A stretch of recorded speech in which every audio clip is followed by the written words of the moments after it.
जय हिंद दोस्तों। नमस्कार। आप सब कैसे हैं? उम्मीद है कि आप सब खैरियत से होंगे।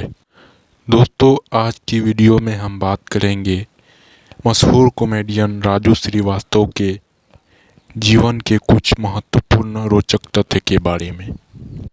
तो ध्यान से इस वीडियो को पूरा देखें और अंत तक देखें। वीडियो शुरू करने से पहले आप लोगों से एक रिक्वेस्ट है कि हमारे चैनल को सब्सक्राइब ज़रूर कर दें।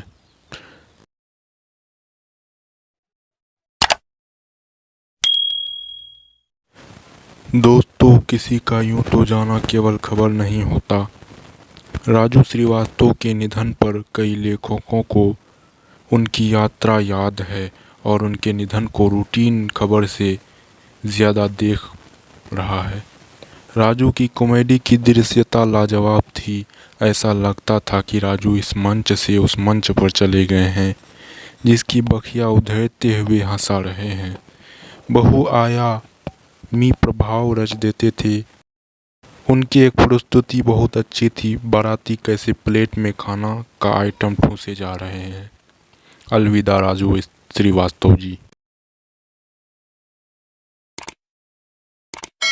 दोस्तों, 25 दिसंबर 1963 कानपुर में बलई काका के यहाँ जन्म। नाम रखा गया सत्यप्रकाश उर्फ राजू। बलई काका पेशे से कोर्ट में पेशकार थे और अवध रीजन के मशहूर हास्य कवि माने जाते हैं। राजू बड़े हुए पिता की कविता का उन पर भी असर हुआ। वो उन्हें स्टेज पर देखकर सोचते थे, कभी मैं ऐसे ही स्टेज पर परफॉर्म करूंगा। उन्हें बचपन से ही तालियां और अटेंशन चाहिए होता। इसलिए दिन में जब पिता कचहरी चले जाते, राजू उनके झोले में डायरी निकालते, छत पर धूप से उसके पन्ने पलटते, उनके आने से पहले जल्दी जल्दी कुछ लाइनें याद करके उसी तरह रख देते। फिर स्कूल में अलग अलग मौक़ों पर उन कविता की लाइनों को सुनाते। लोग तारीफ़ करते, राजू को मज़ा आता।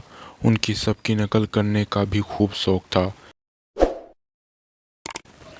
दोस्तों, उस वक्त घर में टीवी था ही नहीं,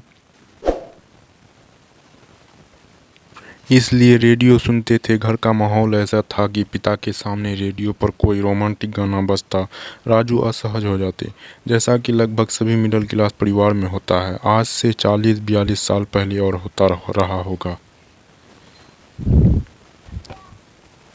दोस्तों, राजू श्रीवास्तव का पूरा नाम सत्यप्रकाश श्रीवास्तव था। राजू श्रीवास्तव का जन्म 25 दिसंबर 1963 को कानपुर उत्तर प्रदेश में हुआ। दोस्तों, अगर राजू श्रीवास्तव की पत्नी की बात करें तो उसके पत्नी का नाम शिखा श्रीवास्तव थी।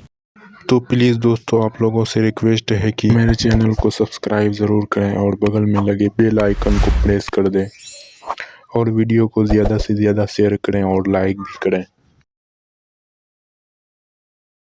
दोस्तों, यह बात अब कम लोगों को याद है कि राजू श्रीवास्तव कभी सपा से जुड़े थे और बाद में उन्होंने बीजेपी का दामन थामा था।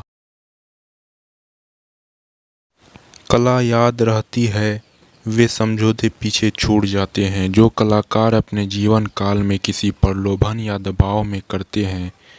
अब किसी को याद नहीं है कि जगजीत सिंह ने कभी अटल बिहारी वाजपेयी की लिखी हुई बहुत मामूली कविताएं गाने की कोशिश की थी। उनके अच्छे गीत ही याद किए जाते हैं। श्रीकांत वर्मा कांग्रेस की राजनीति में रहे, यह बात भुलाई जा चुकी है, सबको मगध याद है। लेकिन राजू श्रीवास्तव की कला क्या थी?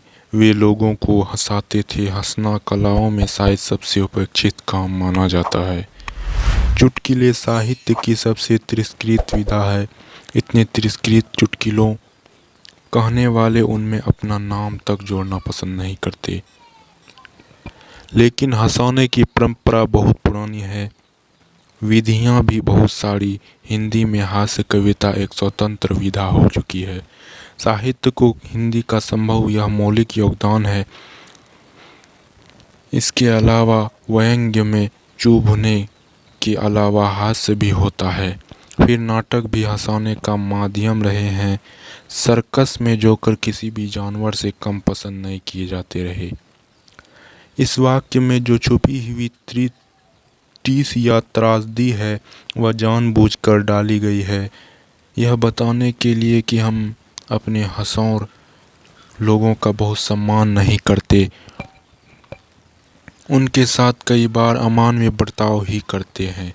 राजू श्रीवास्तव हंसौर थे, अंग्रेजी में या तथाकथित नई हिंदी में जिसे स्टैंड अप कॉमेडियन कहते हैं। मगर राजू श्रीवास्तव की यूएसपी क्या थी, क्यों वे दूसरों से अलग थे? इसका जवाब भी आसान है, उनमें अपनी तरह का दोषीपन था। उस निम्न मध्यवर्गीय जीवन की स्मृति जिसे कुछ बरस पहले ही छोड़कर हम उच्च मध्यवर्गीय जीवन शैली में दाखिल हुए हैं। दूसरी बात यह कि इस दोषीपन को उन्होंने बहुत विश्वसनीयता से निभाया। वे मुद्राओं को पकड़ने में निष्णात थे, संभवतः आंगिक शैली के बेहतरीन नेता जो मंच पर बिना किसी अन्य साधन के पूरा दृश्य रच सकते थे। तो दोस्तों ये थी राजू श्रीवास्तव की कुछ जीवनी। दोस्तों आज कॉमेडियन राजू श्रीवास्तव का निधन हो गया है। राजू श्रीवास्तव स्टेज पर तो अपनी शानदार कॉमेडी से सबको हंसाते ही थे, इसके अलावा वह असली ज़िंदगी में भी बहुत जिंदादिली इंसान थे। राजू श्रीवास्तव की प्रोफेशनल लाइफ के बारे में तो ज़्यादातर लोग जानते ही हैं, लेकिन मैं उसकी थोड़ी सी झलक आपको इस वीडियो में बता दिया हूँ। दोस्तों राजू श्रीवास्तव का बोलने का अंदाज भी काफ़ी निराला था। वह हमेशा देसी अंदाज में बोलते थे। कई कार्यक्रम में उन्होंने अपने सिर्फ बोलने के अंदाज से लोगों को हंसाया है। 23 मार्च 2013 को दिल्ली के एक स्कूल में राजू पहुंचे थे।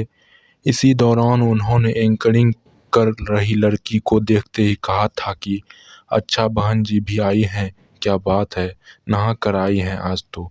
इसी में सब लोग बेहद हंसने लगे। दोस्तों एक बार और आप लोगों से रिक्वेस्ट है कि प्लीज़ मेरे चैनल को सब्सक्राइब ज़रूर करें।